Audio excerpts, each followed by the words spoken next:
welcome to 10 Very Big Books, a Malazan read-through podcast. My name is AJ Fileri, and today on the show with me is India Jones. Hello! And also here, he is a 9-foot-tall horned beast of Christmas, Joshua Deanbaker. Horny beast, not horn, sorry. Great. We've got the sex fiend, Josh Baker here. Christmas sex fiend. Today we are going to be talking about Krampus, the 2015 movie starring Adam Scott, Toni Collette, and several others. It's Christmas Eve, I suppose, when this episode's coming out, and I do believe this will be the Patreon exclusive one. So if you're listening on our Patreon, thanks. If you're not listening on our Patreon, welcome. Surprise. So we all watched Krampus, the 2015 movie, and I think we all summarily loved it, right? Yeah. Oh, I want to say, you keep saying we all. This is our first ever Sans Peter episode. Yeah. Really gonna let ourselves get loose. Yeah, dude. Especially no rules. I don't know. Yeah, we'll see if my college radio roots kick in and I try and keep pushing the show forward. Usually I'll just give it up to Pete and he says no rules, and so I say, yeah, sure, why not? There we go. All right. We did just record an episode of the regular podcast, and so this is a real hard gear shift into this movie. But I think maybe we start off with kind of our general thoughts about the movie. We had expectations going in. India, what'd you think? My expectations or what I actually thought when I watched it? Yeah, like what were you expecting? What were you expecting, and how did it meet those expectations or exceed them? Yeah, so this will come with a little bit of a background story. My cousins are German, and at the top of their stairs during Christmas, they had a Krampus. It had a different name. It has a German name that I don't know how to say. But it didn't look like that. It just looked like a regular Santa, except he wore brown and had a big brown bag. And we were told, like, just so you guys know, like, there's Santa, but then there's this other guy who, if you're bad, he will take you in this bag and you'll never come home. So, like, don't be bad. And it was at the top of the staircase at my cousin's, and I always was like, every time I saw it, I would run up the stairs and run past it because I thought that it would, like, come alive and put me in the bag. So when I watched... That is incredible. It's kind of fucked. So when we started with the idea of watching this movie, I was, like, really excited. I thought it would be a normal-looking Santa that just stole children. And boy, was I wrong. It exceeded my expectations. I'd give it a 12 out of 10 for phenomenal content. So, yeah, Josh? My time with this, so as a bit of a background, I absolutely despise horror movies. I cannot get through them. That is the only reason really why I was not on the Scream episode, because I just can't do them. So when we picked Krampus, I was like, I don't know. And the IMDb was called it somewhere called it a black humor movie. And I was like, I guess I can watch this. And I went into it with essentially no expectations, although in the back of my mind, I guess for some reason, I thought that this was a low budget movie. I was decidedly wrong about everything about this movie. And I left having a very, very good time with it, albeit a very confused one in some ways. But I did enjoy this. I have never really known anything about the Krampus, so it was all new to me. Yeah, I knew about Krampus. I don't have any like German family members or anything like you, India, but I knew of Krampus. I don't know, I guess just from being alive. I don't know, maybe like middle school history or something. But I remember seeing previews for this movie in 2015 and thinking, I wasn't really sure what to make of it. I think at the time I was a bit too edgy. I was like, oh, this is going to be bad because it's a horror Christmas movie. You can't do blah, blah, blah. But, me now, 5 years later, I think I was expecting kind of like a Gremlins style movie of just like, it's going to be about a holiday kind of, but there's just going to be a spooky monster that's going to fuck everything up. Gremlins, if you don't know, is about these little creatures that also come alive on Christmas, I do believe. What is the cross-section of people listening to this episode who do not know what Gremlins is? I don't know, man. Sometimes people don't know what things are, okay? I just like to clarify. Okay. So I was at about Gremlins level expectation, and I do think it met those expectations and honestly surpassed them. I had a great time watching this movie. I really just think it was wonderful all around, and I would watch it again. I would turn this into a yearly watch, I think. Oh damn! I agree, 100%. High praise. It's just like such a fun, easy movie to watch. Like you don't super have to pay attention. Oh yeah, for sure. But if you do pay attention, like it's better than you think it's going to be. So yes, unless anybody has any other thoughts, I think we move on to a kind of we go plot beat by plot beat, right? Yeah, let's do it. Cool. So the movie starts with it's Frank Sinatra or Bing Crosby. I don't remember what the song is. And then a slow-mo of people storming like a JCPenney or like department store kind of thing as the opening credits roll. And that really kind of put a bad taste in my mouth because I was like, oh man, this is going to be one of those like edgy, trying to make a point about consumerism, but also kind of be a fun horror movie thing. Like this isn't going to be good. But then after that happens, we finally end that montage on Adam Scott and Toni Collette, who play Tom and Sarah respectively, running up to the stage to tear apart their son Max and another boy from this, like there was like a Christmas play or something, and Max and this other kid got into a fight, and then we arrive home with the family who does not have a last name, and we are introduced to the sister Beth and Omi, who is the German grandmother who lives with them, Tom's mother, Omi. All right, can I hop in? So at this point, I have a couple of thoughts I got to get off my chest. Yes, please. Number one, Adam Scott cannot act. He just plays himself in everything he does. So I love it. All right, I eat it up. I'll have Adam Scott for breakfast, lunch, and dinner. But he's never anything else. Great personality on that guy. Yeah. Second, I just want to say this is potentially the whitest movie to have ever existed. And we're talking, and keep in mind, we're talking about a holiday movie. It's pretty hard to get that title, but the entire cast is white, and that is, and we're gonna get to the other half of the family in a second, but whoever was in charge of this plot was just like, fuck, I need some characteristics. Democrat and Republican? Yeah. Done. That is the characters of this movie. But AJ, keep going. I just had to get a couple things in there. No, absolutely. And so the family has some discussions about why Max should apologize to this kid and blah, blah, blah. And then they ask if he has written his note to Santa, and he has not.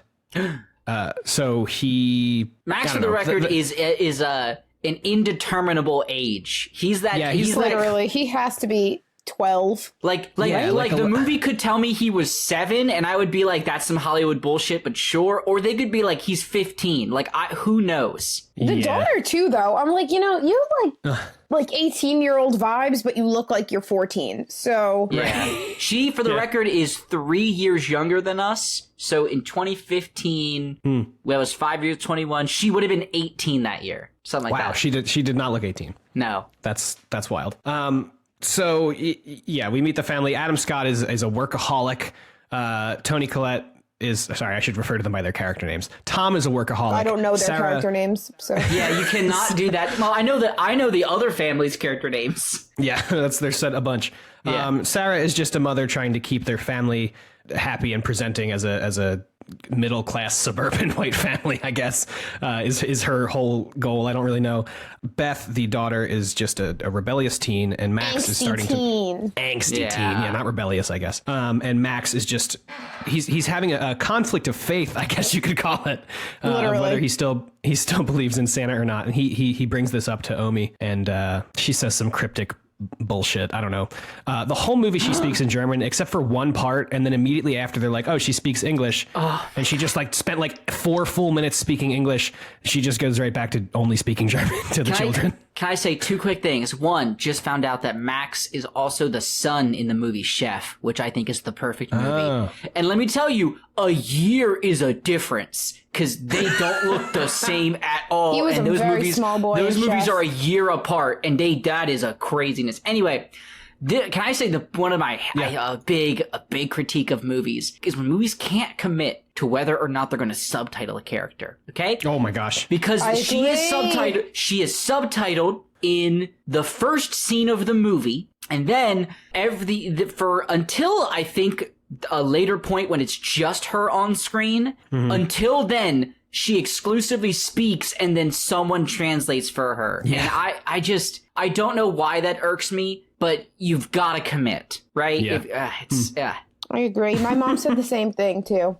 I watched with my mom. I get annoyed because I immediately think that something's gone wrong with what I'm watching when they're subtitled once, and then the next time they begin talking, I'm worried that I've somehow turned subtitles off, which is an insane thing to worry about, but I always do. Yeah, no, I totally feel that. I've started watching everything with subtitles over the last year, and so now, I had the same feeling when it stopped. I was like, oh shit, the subtitles somehow broke at the German part. I don't understand. So basically, Max writes his letter to Santa just as his family arrives. His mom's sister and her family arrive and are they just wreak havoc on the place. And this is where Josh's Democrat and Republican character traits come in, because it's very clear that Tom and Sarah, Adam Scott and Toni Collette are the liberal side of the family. And then when Sarah's sister and her family show up, they're clearly from somewhere in the South. They're from Pittsburgh. Pittsburgh. That's right. It's Pennsylvania, baby. What's funny is this movie could for sure take place literally in the town that I live in, because I have many friends who live in this part of Maryland, but all are from Pittsburgh, and they talk about their Western PA Republican family members. And so watching this movie, I was like, this could be in fucking anywhere I live. Yeah, it's for anyone not from the area, it's referred to as Pennsyltucky, which I guess is a mash together of Pennsylvania and Kentucky. Which have you never heard that, India? No. Not that there's anything wrong with being or living there or anything like that. It's just they really were we know this one stereotype, and that's character, baby. Yeah, pretty much. They all show up. They're all wearing camo. There are 3 children, one silent boy, and all he does is eat. Well, yes, there's 4 children, but one of them gets forgotten because they're a child, a baby. A toddler. But the characteristics of the kids are, the one likes to eat a lot and doesn't talk. The other 2, are they twins? I don't know if that's established. They are not twins. Jordan and Stevie are the 2 daughters who it is hinted at in Max's letter to Santa that their dad wishes they were boys, which explains why they come in varsity jackets and are constantly wrestling and talking about shooting guns. And it's a that's little what boys do. It's a little on the nose. I thought that was actually, there's not a lot of commentary in social commentary in this movie, but I thought that was actually a really good one when the girls are constantly trying to prove their, I don't know, tomboy, trying to prove themselves to their dad. And then the son literally burps, and the dad is like, oh, there's my boy. He's doing it. Yeah. And he just doesn't have to do anything. And he doesn't say an entire word through the whole movie. I don't know. I thought that was a pretty good commentary. Yeah. So the family shows up. There's obviously a bit of friction between the 2, and then also the sister also brought their Aunt Dorothy, who notoriously is mean. I guess is her character trait, mean and likes to drink. Which, listen, I related a lot to Aunt Dorothy in this movie. Let me tell you, as we get towards the end. Yeah. So we sit through a dinner. They have their differences, and then Stevie and Jordan steal Max's letter to Santa and read it out to the whole table, which is where it's a very heartfelt letter. And he's, I wish my parents loved each other again. I wish stuff was easier for my aunt and uncle. And then I wish Stevie and Jordan, or I wish their dad didn't think that they had to be boys or something. And then they get into this big fight. It's a whole thing. And then, can I say, the sheer bravery of the writer to be fuck me. I don't know if I can show all this. What if I just told him? What if I just... characterizations really... I did the Democrat and Republic. How do I show parents being angry at each other? He was trying to keep this a tight 90 minutes. Yeah, it's a tight plus 90 credits. For sure. I really think more movies not aiming that high should have a letter It just says all the things so that we know all the conflicts in the movie. Yeah, and I mean, I think that was a great way for them to do it. Yeah, it was a great vehicle for exposition, which took very, very little effort. So then Max goes upstairs. The dad comes up and speaks some words of encouragement, tells him, we can probably still get that letter out to Santa. And Max puts the letter back in the envelope, and then takes it back out, rips it up, and throws it out the window because he does not believe in Christmas anymore, the spirit of Christmas. And we get the pieces of the letter flying up into the air and basically creating, I don't know, this wildly huge snowstorm, which we know as the audience is Krampus. So, I don't know. We've kind of been talking about it, but any thoughts about this first part of the movie? Any more thoughts about this first part of the movie? Yeah, I really enjoyed the Christmas photo. They took a Christmas photo, standard family picture with Santa, and it really embodied what I feel is growing up when your family makes you go take a Christmas photo with Santa staring at the teenage daughter's ass, the parents trying to smile, like everyone's so disinterested, and the little boy just kind of, I don't know, he... not happy. Loved it. Yeah. Did we mention that the little boy got in a fight because somebody said Santa wasn't real? Oh, that's right. I didn't know. I forgot the reason for the fight. I just said that they were in a fight. But yeah, in the beginning of the movie, that's why Max got into a fight with that other boy. Yeah. Only to say, because, it really is the whole point here that Krampus has to come is because this little boy is just learning that Santa isn't real. He's super pissed about it, pretending that he's only mad for the little kids. Then his family's coming. Nobody's excited about it. The family sucks. We haven't had a good time in years. All he wants is to enjoy frickin' Christmas with his family, and immediately it is ruined by this dinner debacle. And then when he gets into the fight, we just need to pause on the situation of the dinner fight. Okay. If I had a little brother and somebody took his Christmas letter and started reading it at the dinner table, I would jump across that table and punch those girls in the face. The fact that his sister is just and my mom was saying this too, we were very offended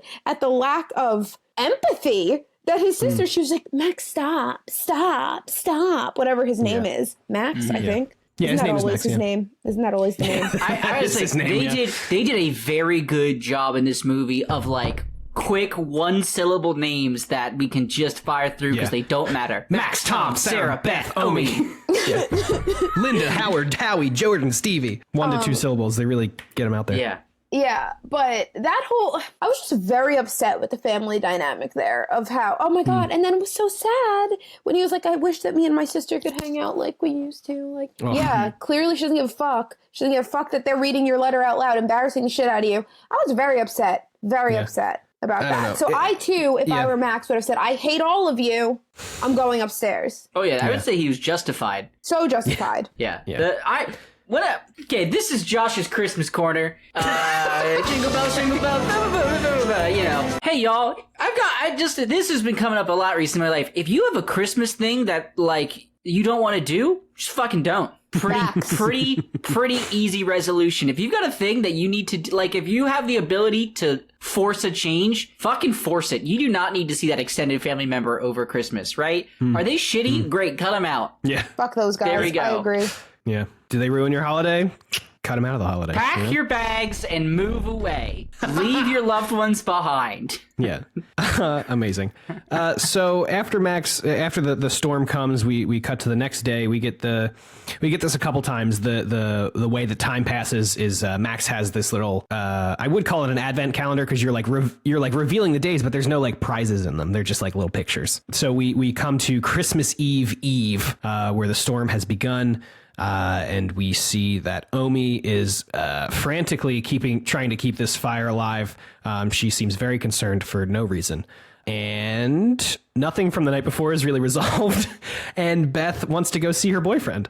And to which, in a full ass blizzard, white out, can't see shit, feet of snow on the ground. Josh, I want to say, did you talk about the snowman? No, I didn't. So, okay, I scare easily. As I said, I don't like horror movies. The very first thing Max does is he looks outside and there is the creepiest fucking snowman to have ever existed, just mugging him.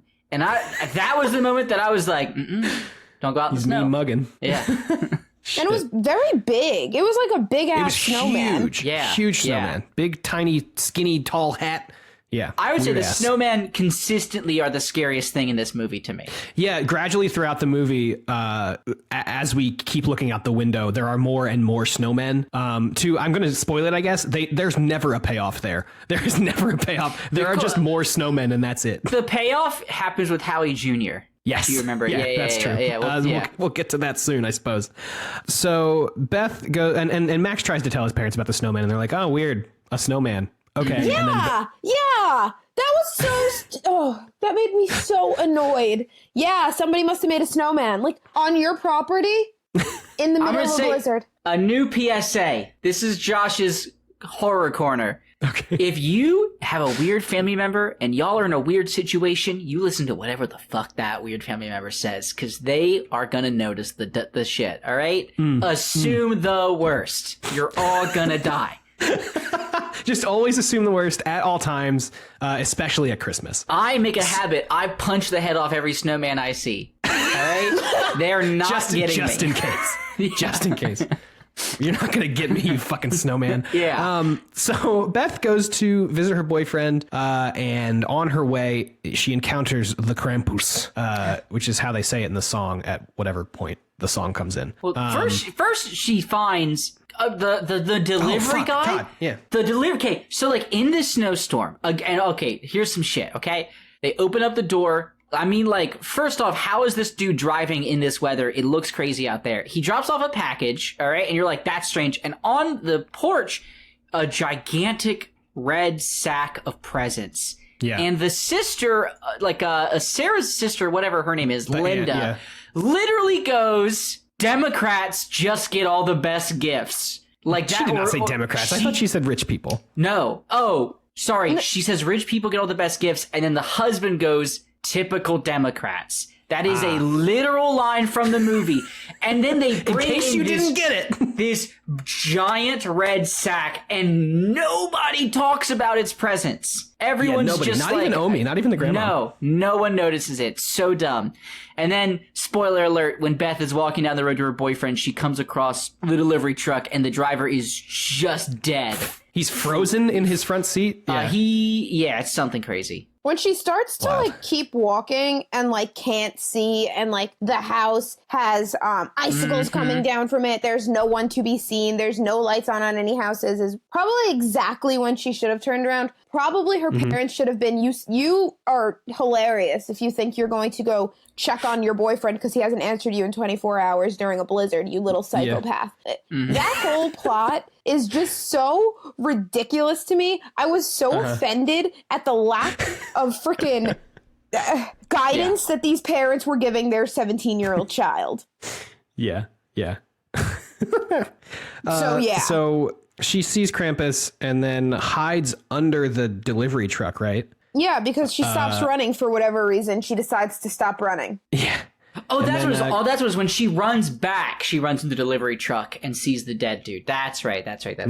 So she hides under the truck. Krampus walks around the truck. We get to see his little hooves for the first time, and then jumps away. And He we drops get that the box, the Jack in the Box. Yeah, the Jack in the Box, and we get that like suspenseful, like, ooh, something crazy just happened, but nothing bad happened. And then it's like 10 seconds of like silence, and she looks to her right slowly and sees a Jack in the Box, and then we just hear like the Jack in the Box sound, and then she starts screaming. Yeah. And then I believe we just skip right to the nighttime. They're like, Yeah, oh we go man, back Beth's to the house. Yeah. Then it is we go back to the dark. house. It's 7 p.m. and they're like, I wonder where Beth is. She left at like noon or something, and we told her to be back in 1 hour, and it's been Let's 7, not call, and now 'cause we're she's worried. probably safe at her boyfriend's house, so we'll just like let her be. Yeah. The parenting. Yeah, for real. And then the dad and the uncle drive out, right, to go try and find her because the uncle has a big truck. Yeah, I got a fucking course he Hummer, does. dude. Yeah, when he shows up on the first night, the whole they literally go through every person in the house, whatever they're doing, everything is shaking because like get it, it's a big Hummer and it gets shaky and stuff, and freaking Republicans or whatever, I don't know. Just wild times. So the dad, Adam Scott and Howard, the uncle, Tom and Howard go out in the Hummer trying to get to Beth's boyfriend's house. And then they come across a plow truck that's been abandoned. They check it. The keys are there. There's some gifts on the seat. It looks like the driver was like ripped out of the window, the front window. And then it's the things under the snow show up, right? Is that what it is? They get to the house. The boyfriend's house. But they get the guns out first. Why do they get the guns out? Because what they notice is that at first they think, man, he got shot through the window, but then they see that the glass was broken from the outside in. Right. And that's why they're like, I don't like this. Get the guns. Okay. Yeah. So then they get guns. They get to Beth's boyfriend's house. The whole front of the house, like the front door is just like busted in. And they walk in and they're like, Beth, are you here? Like, no. Are you fucking kidding me? There's like a small fire in the house. It's just like absolutely ripped to shreds. And then they see that the, the chimney, which by the way, that's also how you know we're in, rich country, I guess, is that it's very important that every house here does have a real fireplace with a chimney. Yeah. It's vitally important to the Krampus's plan. Yeah. And has Omi yet told Adam Scott, keep the fire going? Or what, in her weird voice? She may have. It might be after this scene. Yeah, it's somewhere around now because it's important. Yeah. When we see the chimney, I think it was a clue that like, oh, something here. Yeah. So, and I'm now also connecting the dot of Howard sees a gingerbread man stabbed through with a knife on the freezer. Yeah. And I'm now making that connection that's one of Krampus's gingerbread men. Yes. So fun tidbit there, I guess. And so then they start making their way back. They see that the truck has been just absolutely demolished.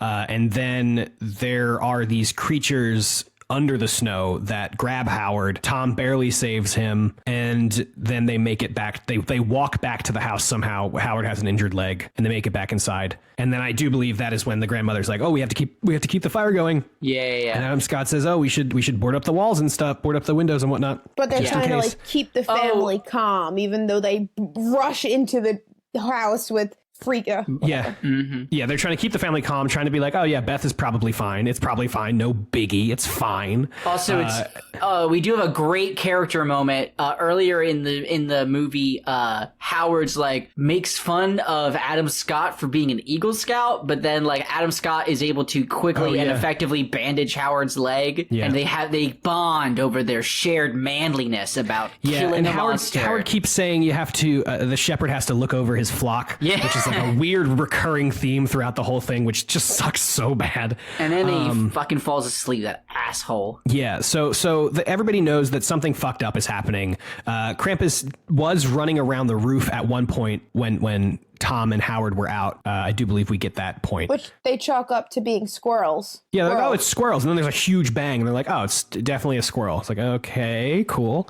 So then that night, they do wind up telling the family what's, stuff's kind of fucked up. And the windows are boarded up, and they decide that Howard will stay up and take first watch while everybody else gets some shut-eye. And then we immediately cut to Howard asleep. And everybody else is also asleep in the living room, and the fire is dying. It's down to mere embers at this point, just some coals. And we see from the fireplace a hook drop down, and then on that hook chain there are some jingle bells. And then also a gingerbread man like wrapped in the chain, and it shakes, and Howie Jr., whose entire characterization is food. He eats and does not speak. Yeah. And I guess is dumb because he's like, this is a perfectly reasonable thing to be happening. Yes, I will eat this. Yeah, and somehow nobody else wakes up, and he walks over to the gingerbread man, takes a bite out of its head, and then the gingerbread man comes to life and wraps him up in the chain and begins pulling him up the chimney. To then everyone starts waking up when Howie screams, because for some reason Howie didn't say anything. Like, hey, there's a huge fucking hook in the fireplace. He was too distracted by the gingerbread man, I guess. Get it? He likes to eat. I was very worried in this part because I don't like gory movies, and when the hook came down, I was like, this is the moment that I was like, oh, okay, I'm good. I actually don't need to worry about this movie, because that was the moment that I was like, they're gonna fucking hook him in the gut or whatever, and it's brutal. But instead, this movie is really not gory, and honestly, not crazy violent in like horror movie terms. There's definitely violence, but like not as bad as I usually can't deal with. So I was happy about that. It was at this point in the movie where like they're trying to pull Howie back down, and it winds up like Sarah grabs Howie's legs, and then everybody else grabs Sarah's legs, and then they're all being pulled up, and blah blah blah, and Sarah, who is the mom, sees the gingerbread man, lets go, freaks out. But it is at this point in the movie where we get our first like cartoon sound of like a boing, like somebody hits their head on the fireplace or something, and there's like it's just so out of place and just like comes out of nowhere. And at that point, Josh, I had a similar moment where I was like, oh, okay, I don't need to be worried about anything in this movie. This whole thing is being played for laughs. Like nothing needs to be taken seriously. And from that, and like I was already on board, like knowing it was going to be pretty ridiculous. But even seeing it, like this moment where like a child is being stolen by this like demon or whatever, they were just like, no, it's still fine to just keep goofing. We're just going to keep goofing the rest of the movie. I was like, okay, cool. Mm-hmm. So that's the first theft of a child. Yeah. And then that brings us to Christmas Eve. To note, to reiterate the poor parenting of how they had no issue sealing up the house, knowing that their daughter was missing. And then, though, were all called to action to save the little boy. But then upon seeing a gingerbread man, she lets go of the child to be taken wherever. Oh my God. And then kicks like a kind of burning, it's a little smoldery. The wood tree out from under out from the chimney as she's trying to grab this little boy, and she's kicking her legs, getting pulled up. And it somehow in seconds sets the tree ablaze, Christmas tree. Well, that's a thing, isn't it? Aren't Christmas trees like a super fire hazard because they're dried out and they'll like light up in like a second? It was not even on fire. The wood was not even on fire. And then, if that wasn't enough, literally, this mom is holding the child's legs. The two dads are trying to get the mom out. Everyone else is just watching. The tree's on fire. Everyone's watching. Omi, who knows exactly what's going on, is just watching. It hasn't yet decided to tell the family what's going on, because why? Why? But now we literally go to a cartoon. Yeah, which I really loved. I really loved this little segment. Well, again, they like the director was like, and now we need to have this whole backstory. Fuck, how do I? God damn it, you know? And they're just like it felt like he hadn't planned this far ahead, and he was just like a cartoon, and everyone's just like, look, man, you're the director. I don't fucking care what we do. Yeah. So Omi tells this story about when Krampus came when she was a child in late 1940s or mid 1940s. I guess it was like World War II times, because it was like it seems like it was definitely like post World War II. Like Eastern Europe is in shambles. Yeah, fighting over a loaf of bread, and nobody has the Christmas spirit anymore. Which I guess was the biggest crime of post World War II Europe. Obviously. So yeah, she tells this whole story about Krampus came and took everybody from the town and left her to show what happened, to spread word of what happens when hope is lost and the Christmas spirit doesn't live on or some shit. I don't know. So that's why she is alive still. That was the only time she spoke English in the whole movie. Yes. Yeah. Sorry. Yeah. That is like the 4-minute segment where she speaks English the entire time and then immediately goes back to speaking German to the children who do not speak German. Well, Max speaks German. I guess Beth could if she wasn't dead, so it doesn't matter. Fuck. Yeah. Yeah, but like, I don't know. It's just that part was just so weird because she's like answering their questions. Like the cousins are asking questions to Omi, and she answers in German, and then Max is like, "Oh, this is what she said," and then Omi says something, and Max doesn't know what it is, and Aunt Dorothy, who's sitting across the room with her nog, she's always got some eggnog. Oh yeah, she's like, she says we're fucked. I've lived long enough to know when I don't know, life is like, what is it? Life's coming at you with its pants down. That's what it is, yeah. I have to say, Aunt Dorothy is at first the worst, and then, like, in this situation, I'm drunk. Morning till, like, I wake up and I go to bed drunk because I know I'm gonna die. That is Yeah. 100% me. So I get it. And so then we get the Wait. adults, I guess, quote unquote. Yeah. Were you gonna, like, after the story is told, what's his name? Howie? Howard. Yeah. Well, he Howard? immediately runs outside to find Howie Jr. and the payoff of the snowman. The Oh, snowman right. is there's a small snowman with all of Howie Jr.'s stuff. But Yeah. as they get closer, there's like all these little shadows flitting about, and that which are revealed to be evil elves because Evil yes, That yes. reveal was so fucking good. Yeah. The costuming, I'll say this, we give this movie a lot of shit. The costuming department deserves so much fucking credit for all of the the monsters. set design and the costume design and stuff was And the really, really good. practical And, like some of the effects are- practical effects, yeah. the practical effects that they were doing were like really awesome. Yeah. But he also, Howard is like, this is bullshit. You believe this? Yeah, so they see these elves running around. They saw their son get pulled up a chimney, and then everyone's like, do you think this is real? And Tom is like, what the fuck? Yeah, what are you talking about? But for some reason, Howard does not believe. He just doesn't believe, you know? Yeah. And then the sister or the aunt, Linda is rewrapping the gifts that got burned up in the fire when They start making some noises. I think the girls go to the bathroom together. The girls go to the That's what it is, bathroom yeah. and they hear a voice. Let me tell you, there's a wait. voice that's like, oh, go ahead. Just to be, like, it's the daughters, the Yes. Stevie and Jordan. Stevie and Stevie Jordan, and yeah. Jordan, they have to go to the bathroom, but their aunt blew up the downstairs Yeah. bathroom, so they need to go to the upstairs bathroom. oh, I missed that beat. That's so funny. That's pitch Yeah. black because there's no power because of And the there's voice. this voice that's like, I'm not kidding. This is how close the voice sounds to Beth. There's a voice that's like, what's up? It's me, Beth. Oh, come up here, Stevie and Jordan. It's definitely me, Beth. And it's like, that's nothing. No one would believe They're like, that's Beth. Beth, everyone's looking for you, Beth, and it's like, come You upstairs. should come get me up here. Come on up. Yeah. Yeah. And so then they scream, and Tom, Sarah, and Linda run up the stairs No, while they Howard don't, stays. AJ. No, they do you don't. mean? They stand No. at the bottom of the stairs and are like, they don't run up the stairs. It takes them a minute. They're the worst parents that have ever existed. They halt. They just wait. And it's not, Howard does not go up. Howard stays down and has Well, his he's got own that injured battle. leg. Howard It's- asks the yeah. dog to go up. That's what Howard does. Yeah. It Oh, was right, yeah. bullshit. They're like, I don't know if we should go up the stairs. They're screaming. Yeah. Yeah. So the screaming stops, and then they decide to go upstairs.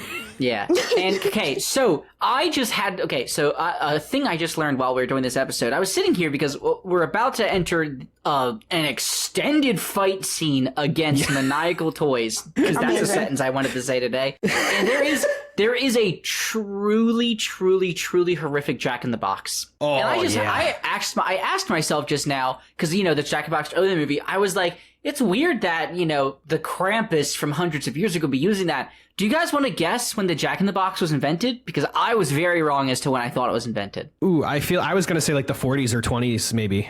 Okay, India? I've never even given that a thought. I didn't either, and I was with AJ. I was like, maybe the 1800s. In the early 1500s, the first Jack in the Box was made. You ready? You ready for this next part of the sentence? By a German clockmaker named Klaus. Claus. Claus. What the fuck? Yeah. Wow. Oh my god. Wow. Craziness. So they That's did. wild. I guess they did some research. So there's some real historical Yeah. research and importance to this gigantic, terrifying Jack in the Box. Yeah. Yeah. Wow. Which unhinges, opens up its jaws to reveal just this giant mouth of teeth, and it does eat one of the girls. You might be asking which one. They're the same. It doesn't matter. It eats Jordan. Not Stevie. You think Jordan? It eats Jordan. It definitely eats Jordan. Okay, now are you Because saying the other that one, looking Stevie, at the Stevie, fun fact, is the real life sister of Beth. What? Yeah. Tara, my partner, was like, oh, they look kind of familiar. I wonder if they're real life sisters. And they are. Oh, they have the last name Owen. You're right. Yeah. Oh my gosh. Wow. Snaps for Tara. And I mean, not to say Owen could be just like a common last name, which is like totally a thing. But I think they're related because they look similar. Their names being Stevie and Jordan is hilarious. Yeah. Are you sure they're sisters? They look similar. Lolo does not have a photo on IMDb. She's got fucking nothing on IMDb. That's probably because she's just her sister. Right. Yeah, exactly. So again, the casting director's like, fuck, I need a second ginger.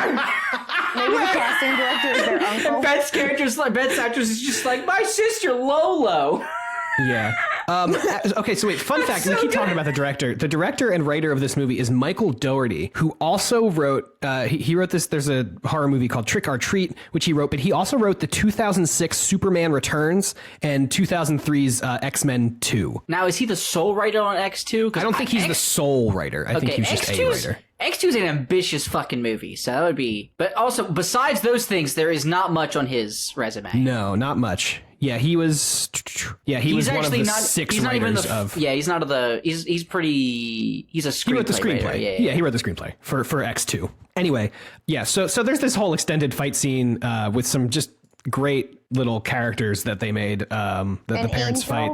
An angel, a robot, the Jack in the Box, and a bear with a lot of teeth. Great times. And so the Aunt Linda winds up saving Stevie and no one else. Yeah, Jordan's dead. Jordan has been eaten. Yeah, Jordan has been now eaten by this Jack in the Box. It escapes into the vents. And when they run downstairs to tell the whole family, like, hey, there's some crazy shit's going on, Max opens up the vent and the dog... Oh, no, sorry. Before that, while all of that stuff's happening in the attic, downstairs, Howard hears a noise in the kitchen, runs in the kitchen with his shotgun, and there are 3 gingerbread men just wreaking havoc. They have a nail gun and they're just shooting nails at him, but it actually looks like they're shooting screws at him, but that's just a pet or a minor detail that I paid too much attention to. So that's happening, and Howard has the bread idea. He shoots, I guess there was like a lantern that they had on the table to light up the kitchen because all the power's out. Yeah. But it was like a literal oil lantern, like a gas lantern. And so he shoots that and it blows up and sets the gingerbread men on fire. One of them burns to death. One of them he shoots and it bursts into treats, into like cookie dust. And then the third one jumps at him with a sharpened candy cane. And before it can get to Howard, the dog shows back up and eats this homicidal gingerbread man. Just a wild time, wacky time. Also in the attic, we do get another like doink sound. I think there's one part where somebody slips and it's that literal like Looney Tunes like sound, like when they hit like I am not shocked. Yeah, a banana peel or something. Yeah, it's so fucking wild. Great time. So that all happens. We get back downstairs. Max opens up the vent where the Jack in the Box is crawling around, and the dog runs into the vent. And we just get like a full minute and a half of everyone just like staring at the ceiling while like cracks show up, and there are dog sounds and growling monster sounds. And then I do believe the dog gets eaten. The inevitable. Yeah, the dog gets eaten. Thing that happens. That whiny dog sound that you know in every movie is like, oh, the dog is dead. And then the Jack in the Box falls through the roof. And then that's really when shit starts going down, because the fire is on its way out, and that's when we hear like the laughing sounds of the elves, and we just there's just like all these sounds and like banging and stuff, and we get a close up on Omi's face, and she just says elves in German. Yeah. And they bust through the window. The Jack in the Box starts clapping. Yeah, the Jack in the Box is clapping. That was upsetting. I hated that. So the costume that this person is in, like the arms of this Jack in the Box were like only from their elbow down, so their arms didn't bend at all. So when they were clapping, it just like looked like a weird seal. Was like really happy that their dad was showing up or something. And then I would just like to reiterate again, the costume design and the practical effects in this movie are wonderful. Yeah, again, I really think, as much as I've been joking on like them running into a problem and then coming up with a bad solution, the problem of we definitely don't have the budget for good CGI elves. What else would be creepy? And the answer being masks. Yeah, they were fucking creepy. Terrifying. Good call. I'm really, really surprised that, I mean, I guess I didn't look at the full crew, but I don't think anybody from like the original Gremlins was like involved with this movie. I don't know. I can't scroll through it right now and find out, but I wouldn't be surprised if that was untrue, actually. But there's just so much great costume design and like practical effects stuff that happens in this movie. And so the elves show up and they hold the family up against the wall. and then load the, what do? They start bringing the Jack-in-the-Box out, and Howard says no and jumps on the Jack-in-the-Box and also gets ripped out the window, and that's the last we see of Howard. And then how do they escape them? Do they just leave? So they don't. They just they just leave. Yeah. The elves just leave. Somebody calls Yeah, something them. like that. Sorry. No. Krampus comes. What happens is Krampus jumps onto the roof, and like there's this shaking noise of the house shaking, and all of the elves just take the people they already have, and Omi's like, it's Krampus. And so, because now this confuses me, because later, clearly they all work for Krampus, so why are they like, fuck, he's here! And they all run away. It makes no sense. I don't think it's like a fear thing. I think it was just like, the boss is here. He'll take care of it. Yeah, so they run I away, thought a and horn happened, and they all left. Yeah, there was like a big growl or something, but yeah, and he I don't like think the it was house. like Yeah, he's like on the house now. But so before he jumps down, they're all like, the plan they have, by the way, is to go to the plow they found earlier, turn it on, hope it works, and get to the mall. Yeah. Which I guess that's not the worst plan, but it's not a good one. Yeah. So they try to run out, and that's when Omi's like, I must face him alone, which doesn't go well, obviously. No, yeah. Yeah, Krampus comes down. That's the first time we get the full Krampus reveal. We see his long-ass fingers, his hooved feet, and then that he is just like a really fucked up looking Santa Claus with big horns. I was expecting more of like I don't know, like a devil-looking creature, I guess, but it was really just like a guy with like a really fucked up face. She didn't even stand up to him, though. Well, what is she supposed to do? Well, then, exactly. Then why? Well, she just wanted to, I think she just wanted to hold him back for, 30 seconds or whatever the fuck while he opens his bag and she looks in and there's a bunch of nutcrackers in there that I guess eat her. I don't know. I don't know. Maybe she also was just like, I should have died all those years ago. I must face my sins. It's her duty. She would slow them down. Yeah. I guess, yeah. And fun fact, I was looking at the cast list and the elves all have like straight up Icelandic names. They're just a bunch of extras probably, yeah. No. The elves, the character of the elves themselves, like they were given, each elf has its own name. Hey, I'm telling you guys, you don't, oh my god, who are Lumpy, Dumpy, and Clumpy? Seth Green plays Lumpy. Justin Roiland was Clumpy. I don't know. Maybe those were the three, the gingerbread men? Oh, probably the gingerbread men, yeah. That's true. Because then there's Der Clown, who's definitely the thing. What do you call it? The Jack in the Box. Jack in the Box, yeah. Teddy Clow is the teddy bear.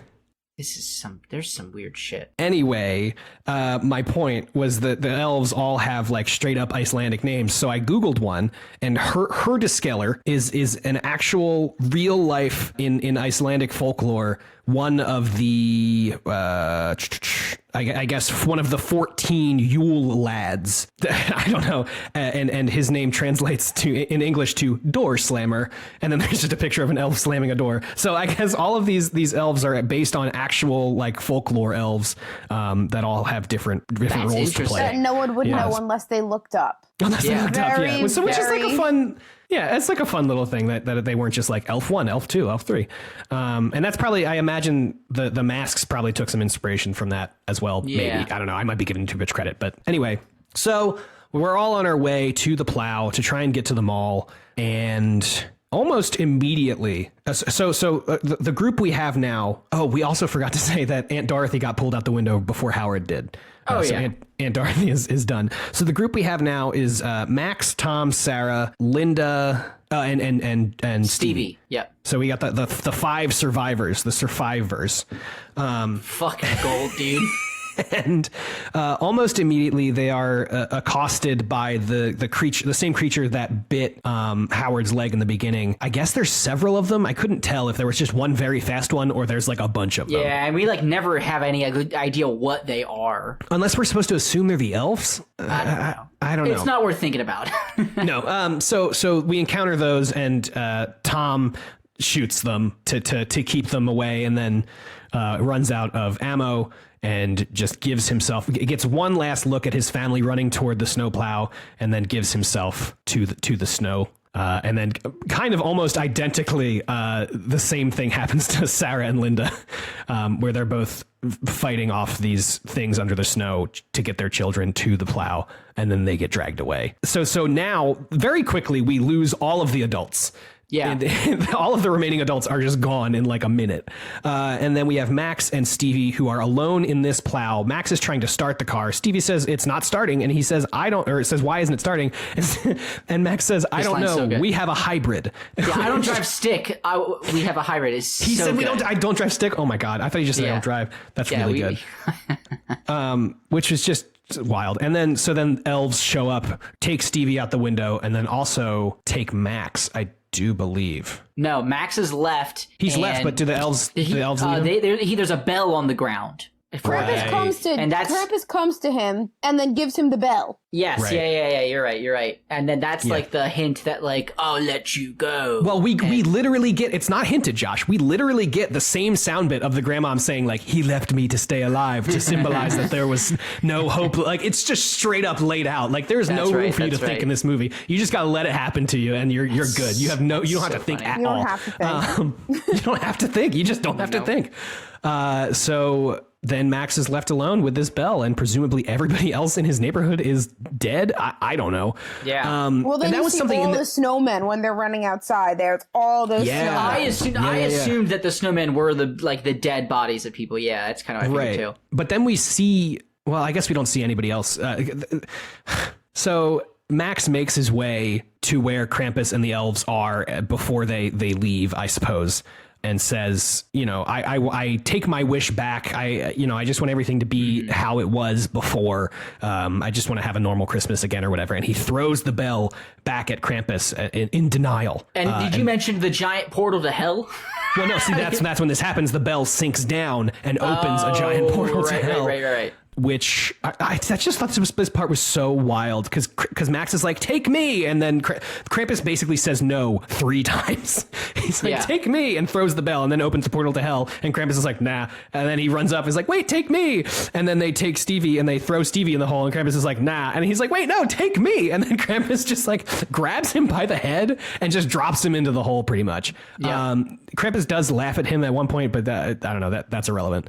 And so I also really liked the deer or whatever that Krampus had on his sleigh. They were just like they weird. were badass. Yeah, they just like had like horse skulls and stuff. They looked like those rams with the little ears. Yeah. Like the devilish goats or whatever.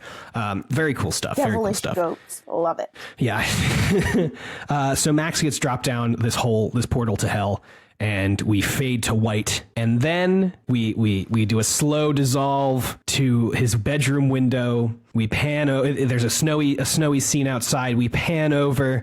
We see a lump in Max's bed, and then he goes and falls out of his bed. It was all just a dream. It was all just a dream. And so Max goes downstairs. His whole family's there. Everyone's having yes, Josh. I want to pause, and at this point in the movie, I was like, oh, cool.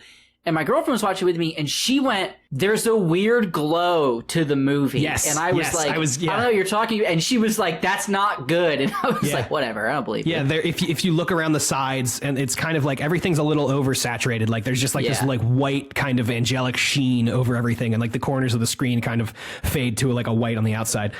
So Max opens up the final Advent calendar day. It's just a nice picture of Saint Nick, Sinterklaas, with his bag of goodies. Max makes his way downstairs. His whole family's there. It's a lovely time. Everyone's like, oh, it's nice to finally wake, like, great time that you woke up, sleepyhead. And they begin opening gifts, and Max is given this small box that he unwraps, opens, and sees it is the Krampus's bell in this box. So it did happen. And he looks at it, and he takes it out of the box. And then gradually every person in the room notices that Max has this bell that they had seen because Omi had shown them. Yeah. Everyone sees that Max has this bell and kind of look equally horrified as we kind of zoom out and we go through the window and we see the whole house, and then there's a little wiggle and we keep backing away and we see Krampus's long ass fingers pulling away from a snow globe with the house inside. So they have been captured by the Krampus to now, I think now. Who knows? Who knows what it means?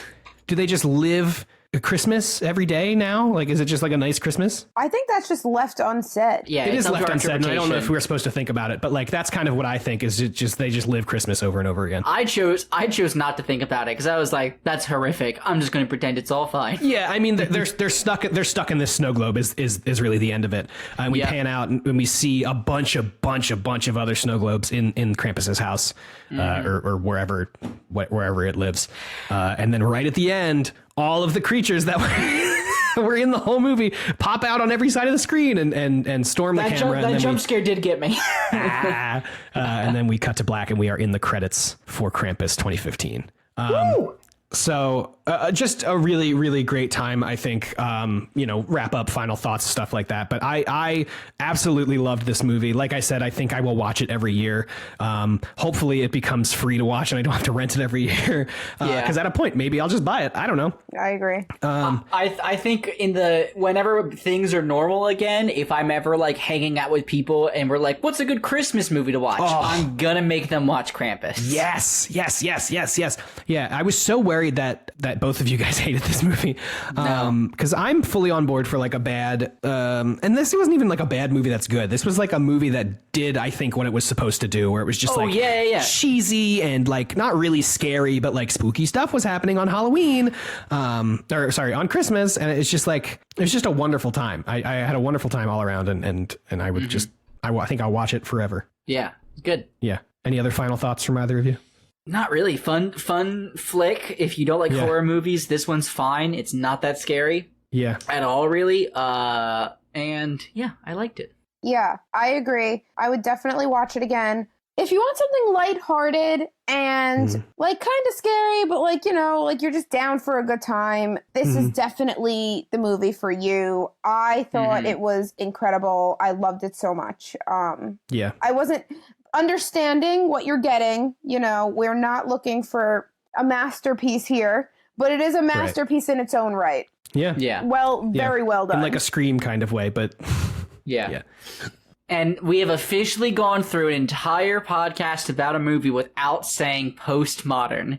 We did it! We did it! Yeah, and honestly, I don't think this movie has a lot to say about like other Christmas movies or anything. Not I think in it the just slightest. is what it is, and it's done, and like, it does exist in a world where Christmas movies exist. That is proven throughout the movie, but like that doesn't.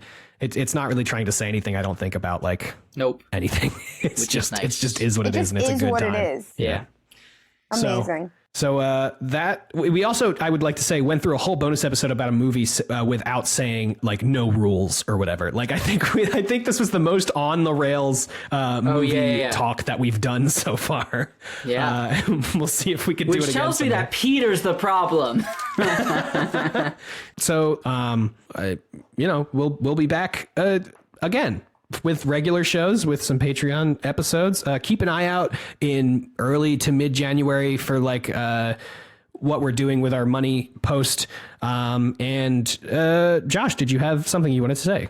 I want to say, since this is coming out Christmas Eve, if you celebrate that holiday, then have a very Merry Christmas. Yeah. Cherish your loved ones. Stay safe, whatever you're doing. Yeah.